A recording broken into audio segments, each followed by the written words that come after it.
మంతని నియోజకవర్గానికి సంబంధించిన వార్తను ముందుగా గమనించినట్టయితే మరి ఇక్కడ మంతనిలో నెంబర్ 2 ఉన్నాడు. ఆ నెంబర్ 2 అని చెప్పి పొంగులేటి శ్రీనివాసరెడ్డి చెప్పుకునేది ఆయన పక్క జరిగిండు. ఎందుకంటే ముఖ్యమంత్రి నేను మరి శ్రీధర్ బాబు సలహాలతోటే ముందుకు పోతున్నా అని చెప్తా ఉంటే మరి ఆ శ్రీధర్ బాబు గారు మంత్రిని అద్దంలా మార్చాల్సింది పోయి కనీసం తన సొంత మండలం ఏదైతే తనకు ప్రతి ఎన్నికల్లో ఇప్పటి వరకు జరిగిన ఎన్ని ఎన్నికలు అవుతున్నాయో అన్ని ఎన్నికల్లో కూడా వాళ్ళ కుటుంబానికి అండగా నిలిచిన కాటారం మండలం మీద మాత్రం ఆయన అభివృద్ధి విషయంలో మరి ఇక్కడ పూర్తి స్థాయిలో దృష్టి సారించడం లేదని దీన్ని బట్టి మనం అర్థం చేసుకోవచ్చు. ప్రమాద పంచున వ్యాపారం ప్రమాదం అని తెలిసినా పట్టించుకునే అధికారులు నిరుపయోగంగా కూరగాయల మార్కెట్ ప్రమాదం అని తెలిసినా పట్టించుకొని అధికారులు అనే బదులు మరి ఇక్కడ శ్రీధర్ బాబు అనాలే. ఎందుకంటే మరి ఇక్కడ నేను పూర్తి స్థాయిలో చదివిన తర్వాత చెప్తా. జయశంకర్ భూపాలపల్లి జిల్లాలోని కాటారం సబ్ డివిజన్ పరిధిలోని మహదేవ్పూర్ పలిమల మాముతార మలారావు మండలాల కేంద్ర బిందువుగా ఉన్న కాటారం మండల కేంద్రంలో ప్రమాద పంచుల వ్యాపారం కొనసాగిస్తున్నారు. నిత్యం ఇసుక లారీలు వివిధ వాహనాలు ప్రయాణికులతో రద్దీగా ఉండే అంబేద్కర్ చౌరస్తాలో కూరగాయలు చిరు వ్యాపారులు ప్రాణాలను అరచేతిలో పెట్టుకొని వ్యాపారం కొనసాగిస్తున్నారు. ప్రతిరోజు ఉదయాన్నే పదుల సంఖ్యలో కూరగాయల వ్యాపారులు కూరగాయలు అంబేద్కర్ వెనకాల కుప్పలుగా పెట్టుకొని విక్రయిస్తున్నారు. మండల గ్రామస్థాయి అధికారులు నిత్యం ప్రధాన చౌరస్తాలో వ్యాపార సముదాయాలను గమనిస్తున్నప్పటికీ ప్రమాదం అని తెలిసినా పట్టించుకోకుండా నిర్లక్ష్యంగా వ్యవహరిస్తున్నారు. కాటారం తిమ్మన్నకుంటలో గత కొంతకాలంగా కూరగాయల వ్యాపారులు అక్కడే విక్రయించేవారు ఒక్కొక్కరుగా నిత్యం రద్దీగా ఉండే ప్రధాన కూడలికి చేరుకోగా వాహనాలు ప్రయాణికులు ట్రాఫిక్ ఇబ్బందులు ఎదుర్కొంటున్నారు. కాటారం సబ్ కలెక్టరు పోలీసులు దృష్టి సారించి చిరు వ్యాపారం ఒక చోటకి చేర్చి ట్రాఫిక్ ఇబ్బందులు నియంత్రించాలని పలువురు కోరుతా ఉన్నారని ఒక విలేకరి మరి ఇక్కడ వాళ్ళ ఇబ్బందులన్నింటినీ కూడా జనం దృష్టికి తీసుకురావడానికి వార్త రాసిండు. ఎవరంటే మన తెలంగాణకు సంబంధించిన కాటారం రిపోర్టరు మరి ఇక్కడ బాధ్యతాయుతంగా రాసిన వార్తను గమనిస్తే మరి ఇక్కడ ఒక్కొక్కరుగా తిమ్మన్నకుంట నుంచి వచ్చిందట. తిమ్మన్నకుంటలో గత కొంతకాలంగా వ్యాపారం చేసుకునేది. ఆ తిమ్మన్నకుంట ఎక్కడ ఉన్నదా అని అంటే ఇగో ఇది తిమ్మన్నకుంట. ఇగో ఇక్కడ ఇవన్నీ వేసుకున్న ఏవైతే ఉన్నాయో ఇవన్నీ కూడా కూరగాయలు ఈ వీటిలలో పెట్టుకొని వాళ్ళు విక్రయించుకునేది. మరి వీళ్ళందరూ కూడా ఈ తిమ్మన్నకుంటలో కూరగాయలు వ్యాపారం చేసుకునే వాళ్ళు ఎందుకు బయటికి వెళ్ళిండ్రు అని అంటే మరి ఇక్కడ ఏదైతే సారు ఏం చేసిండే అని అంటే ఇక్కడ దుద్దిల్ల శ్రీపాదరావు కూరగాయల మార్కెట్ అని చెప్పి శంకుస్థాపన చేసిండు. ఈ శంకుస్థాపన ఎన్నడూ జరిగింది అని అంటే మరి 7 తారీఖు జరిగిందట. 7/1/2025 ఉదయం 11 గంటలకు మరి ఇక్కడ శంకుస్థాపన చేసిండు సారు. మరి శంకుస్థాపన చేసి దీనికి 10 లక్షల రూపాయలు డిఎంఎఫ్టీ నుంచి కేటాయించిండు. ఇలానేమో ఆరాన్ ఉన్నది మరి వాళ్ళు పెట్టుకున్న పోస్టర్ మీద ఏడాను ఉన్నది. అంటే సారుకు డేట్ పెట్టిన రోజు మరి రావడం కొంచెం ఇబ్బంది ఉంటుంది. ఎందుకంటే నెంబర్ 2 కదా.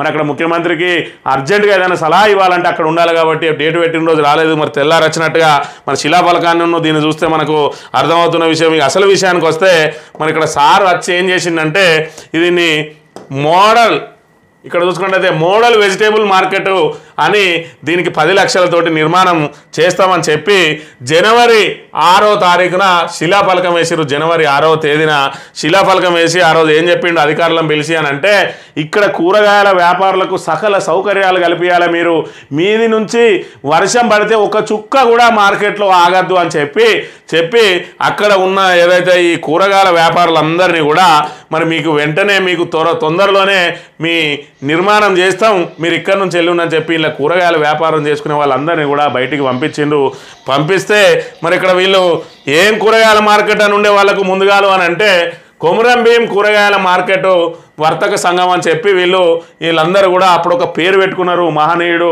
మరి ఇక్కడ గిరిజన వీరుడు కొమురం భీం కూరగాయల మార్కెట్ అని పెట్టుకుంటే మరి ఇక్కడ సార్ వచ్చినాక దీన్ని ఏం చేసిండు దుద్దిల్ల శ్రీపాదరావు కూరగాయల మార్కెట్ అని చెప్పి దానికి శంకుస్థాపన చేసిండు. మరి ఆ కూరగాయల వ్యాపారులు కూడా ఏమనుకున్నారంటే మరి సార్ వల్ల నాన్న పేరు పెడతానన్నా మరి త్వరగా పూర్తయింది. మాకు ఏదైతే మోడల్ కూరగాయల దుకాణం అన్నారో అది మాకు చేతికి వస్తుంది. మరి ఇక్కడ మాకు సకల సౌకర్యాలతోటి అవన్నీ కల్పిస్తారు. మరి సార్ చెప్పిన మాట మరి అధికారులు ఎట్లా అంటారు? ఎందుకంటే మరి పెద్ద మంత్రి మరి నెంబర్ 2లో ఉన్నాడు. సొంత మండలం మాకు చేయకపోతే ఇంకెవరికి చేస్తారని చెప్పి ఆశపడి ఎన్ని నెలలు అవుతుంది అంటే 3 నెలలు దాటిపోయి ఈరోజు వాళ్ళ పరిస్థితి ఎట్లున్నదంటే మరి అక్కడ ఎక్కడనో సేఫ్టీ ప్లేస్లో కూరగాయలు అమ్ముకునేటోళ్ళు ఇలా రోడ్డు మీద పడ్డారు. రోడ్డు మీద ప్రమాద పంచున ఈరోజు వాళ్ళు కూరగాయలు అమ్ముకోవాల్సిన దుస్థితి ఉన్నది. ఈ రకంగా లారీలు ఇంత పెద్ద లారీలు ఇది మరి ఇక్కడ జాతీయ రహదారిగా ఉన్నది. ఆ జాతీయ రహదారి ఈనంగా మంత్రి నుంచి పెద్దపల్లి టు మంత్రిని వయా కాటారం పోయే రోడ్డు అక్కడ దానికి రెండింటికి అక్కడ జంక్షన్గా మారుతుంది. మరి ఈ జంక్షన్లో వీళ్ళు ఇక్కడ కూరగాయలు ఇట్లా చుట్టుపక్కల కూరగాయలు పెట్టి మరి ఇక్కడ ఈ రకంగా వాళ్ళు ఏదైతే కొనే వాళ్ళకు ఇబ్బందే అమ్మే వాళ్ళకి ఇబ్బందే ఏదైనా ఏదైనా ఒక లారీ కనుక వేగంగా వచ్చి మరి ఇక్కడ వాళ్ళ మీదకి ఎక్కినట్టయితే పరిస్థితి ఏందనే విషయాన్ని మరి సార్ ఆలోచన చేసుకోవాలి. ఎందుకంటే గతంలో చూసినాం ఇసుక లారీలు మరి నిర్లక్ష్యంగా వస్తూ ఒక వ్యక్తిని మరి సుమారు 100 మీటర్ల దూరం కూడా బైక్ గుద్దేసుకొని మరి రాకెళ్ళిపోయింది పరిస్థితి. ఆయన 2 కాళ్ళు కూడా మరి ఇక్కడ పూర్తిగా నుజ్జు అయిన పరిస్థితి. ఈ నేపథ్యంలో కూరగాయలు మరి ఇక్కడ సేఫ్టీ ప్లేస్లో కూరగాయలు అమ్ముకునే వాళ్ళని తీసుకొచ్చి ఈరోజు నడి రోడ్డు మీద పడేసిండ్రు. 3 నెలలు దాటినా కూడా ఇప్పటి వరకు దానికి తట్టెడు మట్టెత్తలేదు. మరి ఇక్కడ వాళ్ళు ఇక్కడ ఒక మహనీయుని పేరు పెట్టుకుంటే ఆ మహనీయుని పేరును కూడా చెరిపేసి ఇక్కడ కొమురం భీం పేరును చెరిపేసి ఇక్కడ దుద్దిల్ల శ్రీపాదరావు మరి ఇక్కడ మార్కెట్ అని చెప్పి కూరగాయల మార్కెట్ అని కూడా పెట్టుకున్నారు. పోని తండ్రి పేరు పెట్టుకుంటున్నా తొందరగా అయిద్దని చెప్పి ఆశించిన వాళ్లకు ఇప్పటి వరకు అతిగతి లేదు. మరి ఇక్కడ మా సారు చూడండి మొత్తం అభివృద్ధి అంటే మంత్రిలోనే జరుగుతుందని చెప్పి జబ్బలు జరుచుకునే కాంగ్రెస్ నాయకులు మీరన్నా వెంటబడి మరి కాళ్ళను మరి రోడ్ల మీద పడి పాపం వాళ్ళు ప్రమాద పంచున ఈరోజు ఆ కూరగాయల వ్యాపారం చేసుకుంటూ మరి బిక్కుమంటూ మరి ఎప్పుడు ఏ లారీ పైకత్తుందో తెలియకుండా ఈ రకంగా నానా ఇబ్బందులు పడతా ఉన్నారు. వాళ్లకు మరి సౌకర్యాలు కల్పించాలి. 10 లక్షలు డిఎంఎఫ్టీ ఫండే ఉన్నది కదా, మరి ఇక్కడ ఆ ఫండ్ కేటాయించినప్పుడు దానికి టెండర్లు పిలిచి త్వరితగతిన చేస్తే ఇప్పటికే 3 నెలలు అంటే ఆల్మోస్ట్ పూర్తయిపోయేది పనులు. మరి ఇప్పుడు నడి ఎండలో వీళ్ళు ఎండాకాలం నడి రోడ్డు మీద ఈ రకంగా వ్యాపారం చేసుకుంటూ ప్రమాదాలకు గురయ్యే అవకాశం ఉన్నా కూడా పొట్టకూటి కోసం ఈ విధంగా రోడ్ల మీద పడ్డరు. మరి ఇక్కడ ఏదైతే మోడల్ కూరగాయల మార్కెట్ వస్తుంది అనుకుంటే ఉన్న కూరగాయల మార్కెటే ఊస్ట్ అయిపోయిందని చెప్పి వాళ్ళు ఆవేదన వ్యక్తం చేస్తూ ఉన్నారు. వాళ్ళ ఆవేదనను మరి ఇక్కడ సారు దృష్టికి తీసుకెళ్లాల్సిన ఈ చిన్న లీడర్లు ఎవరైతే ఉన్నారో వీళ్ళు జబ్బలు దర్చుకోవడానికే పనిచేస్తాను కానీ మరి ఇక్కడ ఇలాంటి ఇబ్బందులను ఆయన దృష్టికి తీసుకుపోయి, ఎందుకంటే ఆయన నెంబర్ 2 ఆయన సలహాలు ఇచ్చే ప్లేస్లో ఉంటాడు. మరి ఇక్కడ మంత్రిలో క్షేత్రస్థాయిలో ఏం జరుగుతుందో ఆయన తెలియదు. ఆయన మీద చూసుకుంటూ పోయి మస్తు జరుగుతుంది మంత్రిలో అనుకుంటాడు. మరి ఇవన్నిటిని ఆయన దృష్టికి తీసుకుపోవాలి. మరి మీరు ఎలాగో తీసుకుపోతలేరు కాబట్టి మేమే సార్ దృష్టికి తీసుకుపోతున్నాం. సారు ఇప్పటికైనా చూడండి నానా రకాల ఇబ్బందులు పడతా ఉన్నారు.